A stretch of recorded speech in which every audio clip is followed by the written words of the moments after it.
Hello everyone, welcome to DSP online study. हम लोगों ने प्रीवियस वीडियो में बाइनोमियल नोमेनक्लेचर के बारे में पढ़ा था और इसके बाद ट्राइनोमियल नोमेनक्लेचर के बारे में पढ़ा था, यानी कि द्विनाम पद्धति और त्रिनाम पद्धति के बारे में पढ़ा था।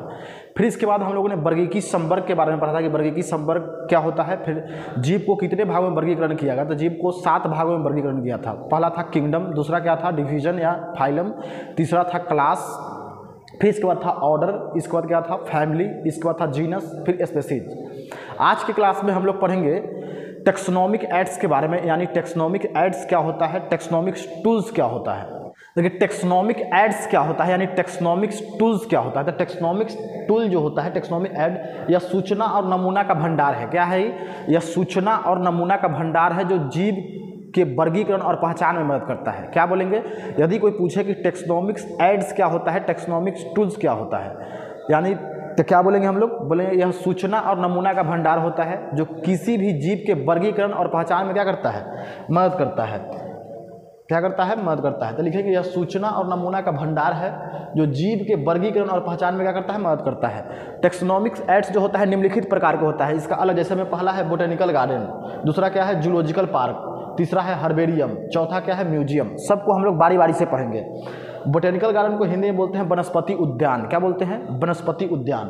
दूसरा है जूलॉजिकल पार्क, इसको बोलते हैं जंतु उद्यान या प्राणी उद्यान। इसके बाद है हर्बेरियम, हर्बेरियम को बोलते हैं वनस्पति संग्रहालय या औषधि संग्रहालय या जड़ी बूटी संग्रहालय। फिर इसके बाद म्यूजियम, म्यूजियम को बोलते हैं हम लोग अजायब घर। क्या बोलते हैं? अजायब घर।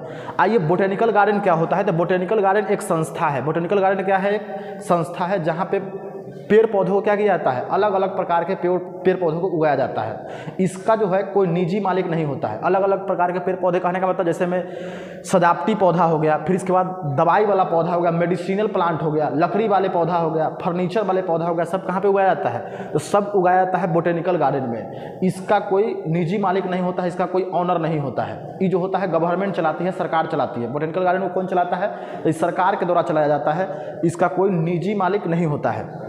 जैसे में समझिए पहला क्या है, तो वनस्पति उद्यान एक ऐसी संस्था है जो भूमि के एक संलग्न टुकड़े में स्थित है। कहाँ पे स्थित है? संलग्न स्थित है, जहाँ वनस्पति अध्ययन के लिए विभिन्न स्थानों से प्राप्त विभिन्न प्रकार के पौधे उगते हैं। क्या है? यहाँ पे अलग अलग प्रकार के पौधे को उगाया जाता है। जैसे में मेडिसिनल प्लांट हो गया, टिम्बर प्लांट हो गया, फर्नीचर वाला पौधा हो गया, फिर इसके बाद जितना भी अलग अलग प्रकार के इंपॉर्टेंट महत्वपूर्ण अनाज है उसको भी क्या किया जाता है, यहाँ पे उगाया जाता है। पूरे विश्व में पूरे वर्ल्ड में कितना बोटेनिकल गार्डन है? तो पूरे वर्ल्ड में 525 गो बोटेनिकल गार्डन है। कितना बोटेनिकल गार्डन है? 525 बोटेनिकल गार्डन है।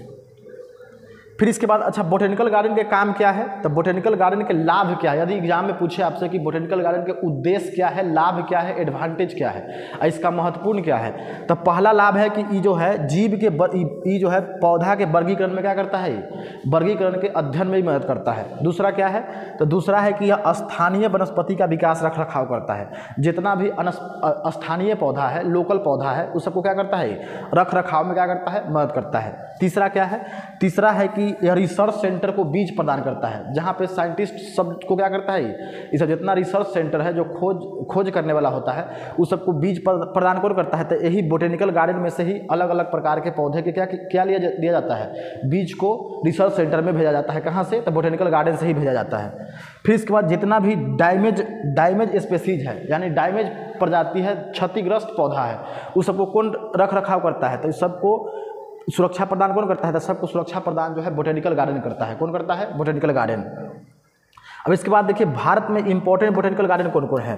तो पहला गार्डन है इंडियन बोटेनिकल गार्डन। कौन सा गार्डन है? इंडियन बोटेनिकल गार्डन, जो कहाँ पे स्थित है? कोलकाता में स्थित है। पहला कौन है? इंडियन बोटेनिकल गार्डन, जो कहाँ पे स्थित है? कोलकाता में।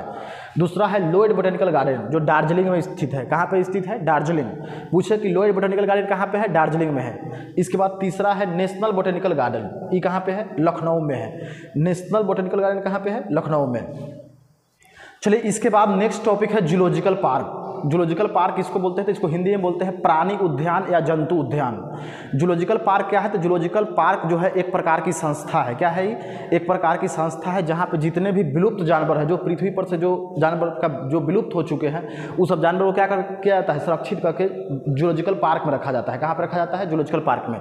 तो जूलॉजिकल पार्क एक ऐसी संस्था है जहाँ पे विलुप्त जानवरों को क्या किया जाता है? रखा जाता है। यहाँ पे इसका देख रेख किया जाता है। जैसे में बाघ देखिए, बाघ क्या हो रहा है? विलुप्त हो रहा है। फिर शेर देखिए, जिराफ देखिए, ये सब क्या है? हाथी है। फिर इसके बाद बटरफ्लाई है, ये सब अलग अलग शेर है, अलग अलग, जैसे लोमड़ी है, ये सब क्या है? ये सब है विलुप्त जानवर जो विलुप्त हो रहे हैं, पृथ्वी पर से क्या हो रहे हैं? विलुप्त हो रहे हैं। तो ये सबको क्या किया जाता है? इस सबको जूलॉजिकल पार्क में रखा जाता है। इसका भी कोई निजी मालिक नहीं होता है, ये जो है गवर्नमेंट चलाती है, सरकार चलाती है। अच्छा, विलुप्त जानवर क्या होता है जूलॉजिकल पार्क? तो विलुप्त प्रजाति प्राकृतिक वातावरण में अच्छी तरह से सुरक्षित है, उस स्थान को क्या बोलते हैं? उसको बोलते हैं प्राणी उद्यान कहा जाता है। क्या बुलाता है उसको? प्राणी उद्यान।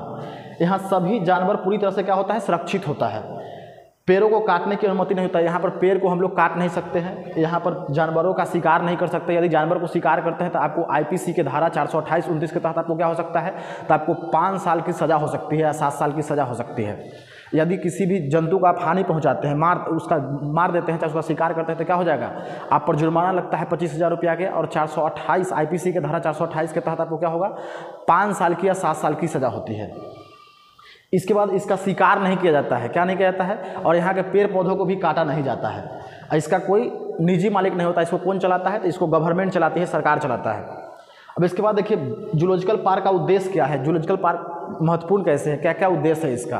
तो पहला उद्देश्य है कि विलुप्त जानवरों को सुरक्षा प्रदान करता है। जितना भी विलुप्त जानवर है, जो पृथ्वी पर से जो जानवर विलुप्त हो रहे हैं, उसको क्या करता है? सुरक्षा प्रदान करता है। तीसरा है कि आम लोगों को, जो पब्लिक है, उसको जानवर के बारे में सही जानकारी देती है। क्या देती है? ये सही जानकारी देती है। तीसरा क्या है? तो तीसरा है जनता का मनोरंजन करती है और जनता को शिक्षित करता है। जैसे हम लोग कोई भी जूलॉजिकल पार्क में जाते हैं तो वहाँ पे बोर्ड बना के कोई जानवर, जैसे ऑस्ट्रिच हो गया, शुतुरमुर्ग हो गया, तो शुतुरमुर्ग के बारे में उसका पूरा वैज्ञानिक नाम दिया हुआ रहेगा बोर्ड पे। फिर उसका अंडा कितना केजी का होता है, उसमें उस साल में कई बार बच्चा देता है, उसका क्या क्या है, सारा चीज़ उस पर दिया हुआ रहता है।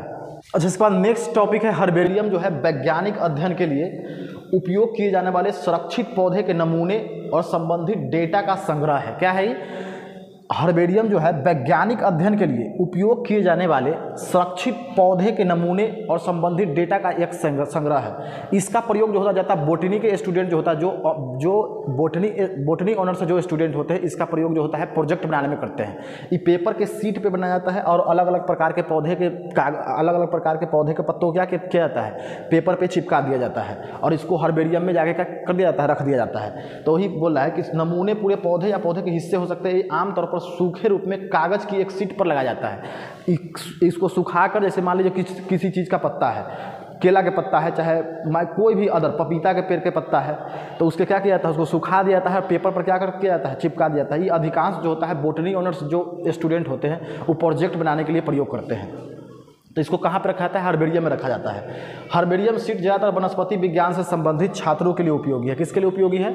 जो स्टूडेंट जो वनस्पति विज्ञान से है, यानी कि जो बोटनी ऑनर से है, उस इन सब प्रयोग करता है। ये सीट वनस्पति विज्ञान के छात्रों से संबंधित प्रोजेक्ट बनाने के लिए क्या है? उपयोगी है। सूखे पौधे के नमूने को चिपकाने के लिए उपयोग किया जाता है। हर्बेरियम सीट पर संग्रह की तारीख होता है। पर क्या दिया होता है हर्बेरियम सीट पर? जैसे मान लीजिए कागज है, कागज को लेंगे, कितना साइज कागज लेंगे? तो 41.5 × 29 सेंटीमीटर का कागज लेना है हम लोग को, यानी लंबाई जो है 41.5 सेंटीमीटर होना चाहिए और चौड़ाई जो है कितना? 29 सेंटीमीटर होना चाहिए। और उस पर हम लोग सूखा पत्ता हो गया, जैसे में पपीता के पत्ता हो गया, चाहे केला के पत्ता हो गया, चाहे किसी भी पत्ता को क्या किया जाता है? उस पर चिपका दिया जाता है।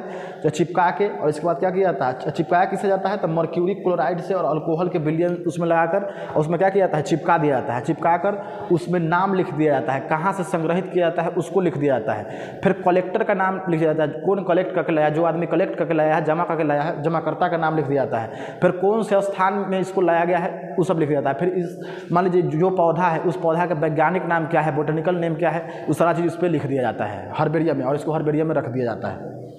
तो हर्बेरियम का साइज जो होता है, हर्बेरियम सीट का साइज कितना होता है? तो 41.5 या 29 सेंटीमीटर का होता है, या अगर छोटा वाला मिले तो 11.5 या 16.5 सेंटीमीटर का होता है। हर्बेरियम के नमूने के लिए मर्क्यूरी क्लोराइड और अल्कोहल के विलयन का उपयोग किया जाता है। क्या प्रयोग किया जाता है? मर्क्यूरी क्लोराइड या अल्कोहल के विलयन का प्रयोग किया जाता है। अगर आपसे एग्जाम में क्वेश्चन पूछे कि भारत में सबसे बड़ा हर्बेरियम कहाँ पे है, तो भारत में सबसे बड़ा हर्बेरियम जो है कहाँ पे है, तो कोलकाता में है, वेस्ट बंगाल में है, पश्चिम बंगाल में है।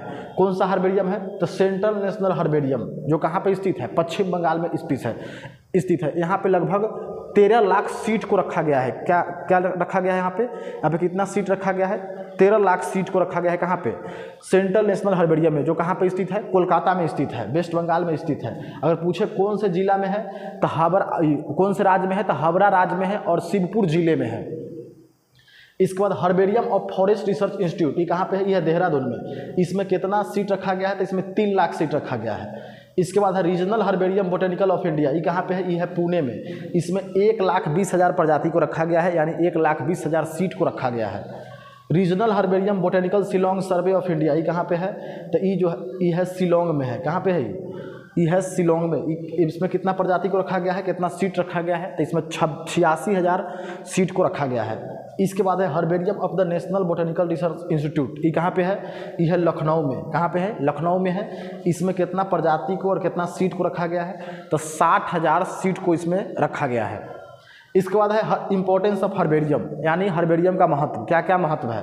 पहला महत्व है कि ये जो है पौधा के पहचान में मदद करता है। क्या चीज़ में मदद करता है, पौधा के पहचान में मदद करता है।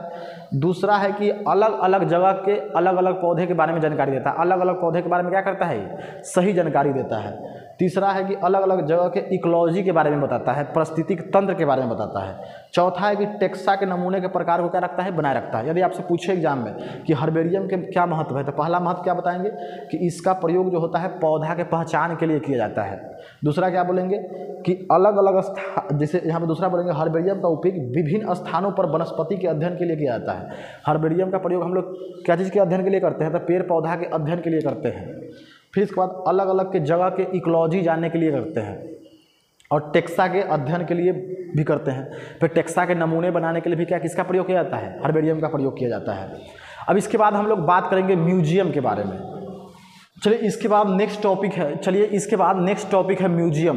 तो म्यूजियम को हिंदी में बोलते हैं संग्रहालय या अजायब घर। क्या बोलते हैं, अजायब घर।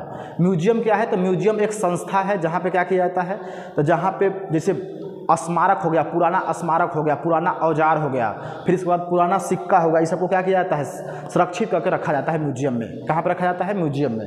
जैसे जितना भी पूरा स्मारक हो गया, मूर्ति हो गया, इस सबको कहाँ पे बंद करके रखा जाता है, म्यूजियम में। ये है म्यूजियम। इस समय क्या किया जाता है, तो पुराने सामान है, जो पुराने ज़माने वाले सामान थे, प्राचीन काल वाले सामान थे, सबको कहाँ पर बंद करके रखा जाता है।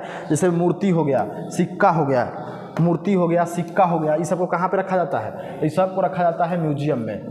जैसे में गांधी जी का चश्मा है, इस सबको कहाँ पर रखा जाता है, सबको म्यूजियम में ही रखा जाता है। स्मारक को भी कहाँ पर रखा जाता है, स्टैचू को भी कहाँ पर रखा जाता है, म्यूजियम में। आइए इसको समझते हैं कि संग्रहालय एक ऐसा स्थान है जिसका उपयोग प्राकृतिक इतिहास, जितना भी प्राकृतिक इतिहास, कला और पूर्वावशेषों की वस्तु, जैसे में इमारतें हो गया, मूर्ति हो गया, सिक्का हो गया, इस सब का भंडारण और संरक्षण के लिए किया जाता है। मूर्ति हो गया, इमारत हो गया, इस सबका संरक्षण कहाँ पे हम लोग करते हैं, तो सबका संरक्षण जो है हम लोग करते हैं म्यूजियम में। अब फिर इसके बाद म्यूजियम में उन पौधों को रखा जाता है जिसको हर्बेरियम में नहीं रखा जाता है। तो हर्बेरियम में कौन कौन पौधा को नहीं रखा जाता है, तो हर्बेरियम में जो है कवक को नहीं रखा जाता है, शैवाल को नहीं रखा जाता है, काई को नहीं रखा जाता है। फिर इसके बाद भूमिगत भंडारण अंग को नहीं रखा जाता है। जितना पशु के नमूने हैं, पशु के मॉडल है, जितना भी जैसे हड्डी उड्डी हो गया, इस सबको कहाँ पर रखा जाता है, सबको म्यूजियम में रखा जाता है। कहाँ पर रखा जाता है, म्यूजियम में। जो पौधा को हर्बेरियम में नहीं रखा जाता है उसको कहाँ पर रखा जाता है, म्यूजियम में रखा जाता है। यदि आपसे कोई पूछे म्यूजियम क्या है, तो म्यूजियम एक संस्था है जहाँ पे पुराने ज़माने के वस्तु, जैसे में सिक्का हो गया, स्मारक हो गया, मूर्ति हो गया, इस सबको कहाँ पर रखा जाता है, सबको रखा जाता है म्यूजियम में। फिर इसके बाद देखिए म्यूजियम का काम क्या है, म्यूजियम का महत्वपूर्ण क्या है। तो म्यूजियम का पहला महत्वपूर्ण है, पहला इंपॉर्टेंस है, पहला लाभ क्या है, तो संग्रहालय में विभिन्न क्षेत्र के पौधों और जानवरों का संग्रह होता है। जानवरों का क्या होता है, इसमें संग्रह होता है। दूसरा है कि स्थानीय वनस्पति और जीव के बारे में सही जानकारी देता है। जितना भी स्थानीय पौधा है, चाहे जीव जंतु है, उस सब के बारे में सही जानकारी कौन देता है, म्यूजियम देता है। इसके बाद संग्रहालय वर्गीकरण के अध्ययन में क्या करता है, मदद करता है। किसके कहाँ पे मदद करता है, तो वर्गीकरण के अध्ययन के लिए क्या है, महत्वपूर्ण केंद्र है क्या, म्यूजियम।